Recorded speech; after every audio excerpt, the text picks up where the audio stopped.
Hello and welcome back to my channel and welcome to my sewing room. Happy to report that it is almost done as far as being organized and all set up to be a functional sewing room finally. It's quite messy at the moment, so I thought what I would do is kind of bring you through how I've organized my fabrics and notions and things, and then kind of show you what decoratively I have planned. I have someone coming in tomorrow to help me get everything hung, and then I'll kind of show you the final reveal of the sewing room. So we gotta get this place organized. So I'm gonna start by showing you how I've set up my fabric, and I'll actually show you a couple new fabrics I've gotten, even though I'm not supposed to be buying any more fabric. So let me show you what I got.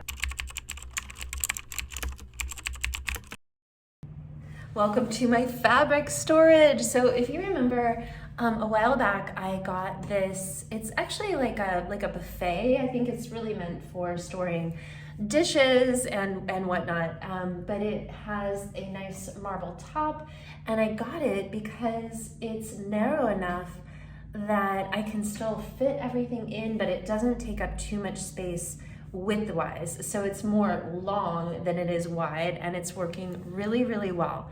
So I have notions stored in the drawers, and then you can see I've organized all of my fabric, and I got a little plant in there. My first plant of the sewing room. She's really happy because she gets a lot of afternoon sun, so happy little plant over there. So I've organized my fabric. These are all of my secondhand, so sheets, tablecloths, all my fun embroidery things that I'm going to remake into different things.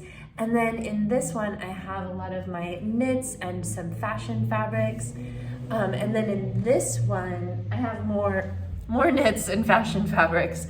There's not a lot of rhyme and reason for how I organize these, but it's mostly by size. So some of my larger pieces, like sweatshirt fleeces and whatnot, I kind of put on the bottom.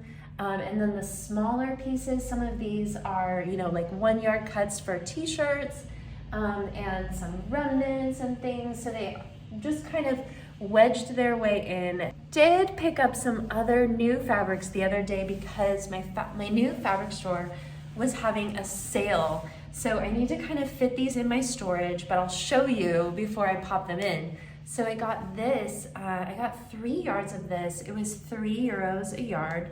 It's actually a Kaffee print. If you guys know, my mom kind of got me into the Kaffee, and it's just so beautiful. All of their prints are exquisite.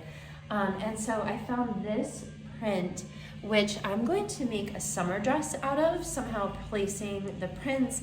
I got 3 yards, it's 100% cotton. It is quality. I'm so excited about this. So I'm going to fit that in.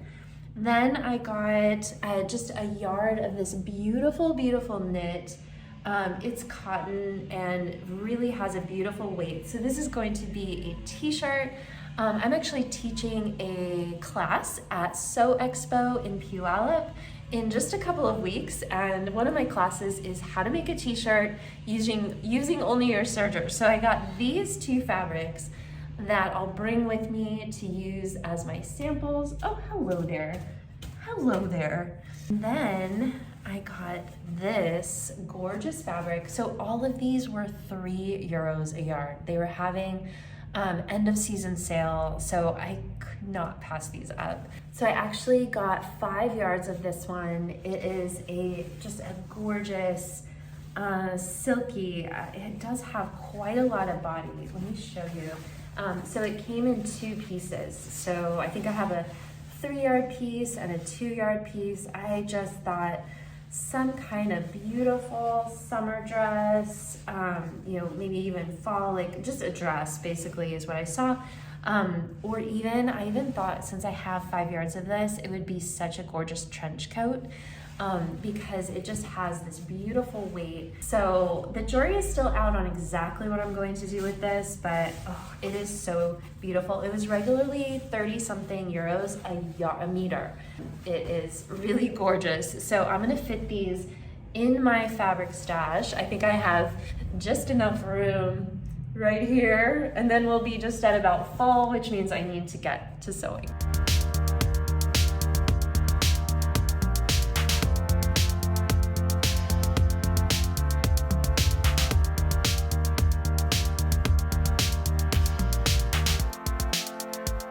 So one of the other things I need to clean up is I have all of my laces out and about because I am kind of auditioning some different color combinations for my class Luxe Undies that I'm teaching also in Puyallup at Sew Expo. So I'm going to show you how I'm storing all of my laces because I need to clean them up. So I just kind of separate all of my laces by type. So I have my wide stretch lace here. So all of my stretch laces I just put in one baggie.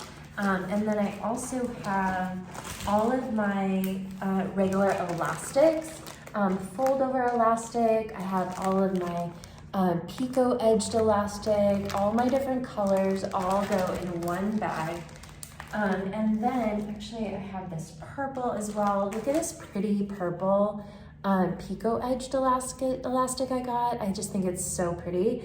I was thinking of maybe doing purple with the blue, but I decided on white. So actually I'm just gonna unwind this, and I will add it to my bag. When it comes to storing these bags, I'll show you what I got. So under my table, so these are actually 2 tables that I have in the center of my space. I knew that I didn't want to be sewing against the wall, so to speak. And so I got these 2 tables and they're centered in the room. And then I decided to just get this rolling plastic storage unit. I don't love plastic, but this was the best solution. It was one of the only ones I could find that would actually fit under the table, so I can just really scoot this under. And so yeah, I just have all of my laces, my regular lace, my ribbons, insertion lace, wider lace. So they're all in baggies sorted by type. And so I'm just gonna put these in here. Yeah, then I have all of my sewing machine accessories. These are some quilting accessories. And then here is just kind of a mixed bag of things. I have some old jeans that I want to repurpose. I love this storage unit. So far it's working really well. I love that I can kind of wheel it around wherever I want. Welcome to my kitchen. So you might be wondering, why are you in your kitchen? I thought we were doing your sewing room. Well, I bought this container. It's a plastic container that I'm going to use for my thread storage, but it's pretty dirty. It has a label, so I'm going to wash off the label, and then hopefully this is going to work for my thread.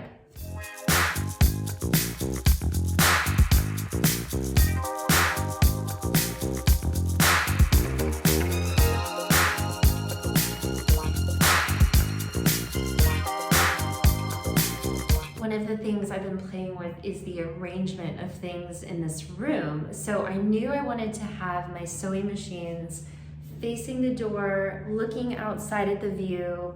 And so that kind of left the ironing board to be placed somewhere around the perimeter. So I ended up moving it just here to the other side of my sewing machine. So you can see my sewing machine and my serger facing out, so I can kind of look out the window and then look towards the door. And then my ironing board is just across from that. So this is working pretty well so far. Obviously I haven't been doing that much sewing yet, but I think that this is going to be the placement. But again, I can kind of move stuff around. So, and then I just have my rolling rack for samples, and as I'm working on new styles and they're halfway done, I can pop them on the rack. Now I want to show you a couple things that are on the to-do list tomorrow with the handyman.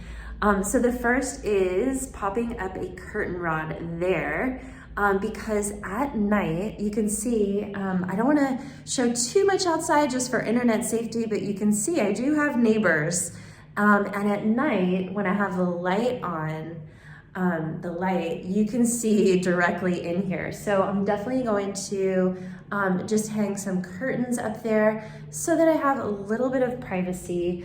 You can see I do have a little balcony out there, which is fun because Owen, my dog, he loves to sit out there. I cannot wait for warmer days. I think eventually I'll end up maybe having a little table out there and some flowers. But for now it's pretty cold, so I haven't really done that much out there. And then on this wall, you can already see I've taped it off. I'm going to do these picture shelf ledges that are going to give me storage for something I have here, my very precious vintage patterns, as well as magazines, sewing books, all of those type of things. I'm going to, I have 4 of them.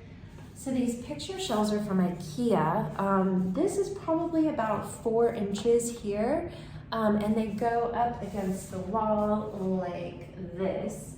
And this wall was the perfect width. So, so I'm gonna have 4 of these up the wall, and then you can see I can store stuff on them. Pretty deep wide. So I figured I can have my vintage patterns, my magazines, all kinds of things kind of stored on this wall. So I'm really excited about that. As well as my inspo like mood boards. So these, I cannot live without these. I love being able to tack pattern pieces up here as I'm working on a project. I'll just tag the pattern pieces here. So these are going to come right about there, I think, and that way I'll have proper space to hang my inspirations. So these are also from IKEA. They're just like the tag boards. I had them in my other space as well. I did end up finding these hooks, which I think will end up hanging somewhere. I'm not really sure. Maybe they might go in my bedroom. I haven't decided yet, but these are just from Zara Home. And then I just got this book, Fashion Through the Decades. So this book has all of these fashion ads from all the different decades. So I'm very excited to have this on my new picture shelves. I am so excited to show you the final result. I absolutely love the way everything turned out. My picture rails, the curtains, the mood boards, everything. I am so excited for this space. I really feel like those were just the final touches that it needed to really feel like I could create in here. Everything has a place now. I can start to really kind of organize. And I do actually have a little bit of extra space here. That I thought, well, if I need more storage in the future, I could keep my eye out for another beautiful piece of furniture that I could put there. So still lots of room to grow in this space, and I'm so excited to show you. So first, I love a good before and after. So I'm gonna just show you what the space looked like before when I moved in. All right, and without further ado, here is the final space.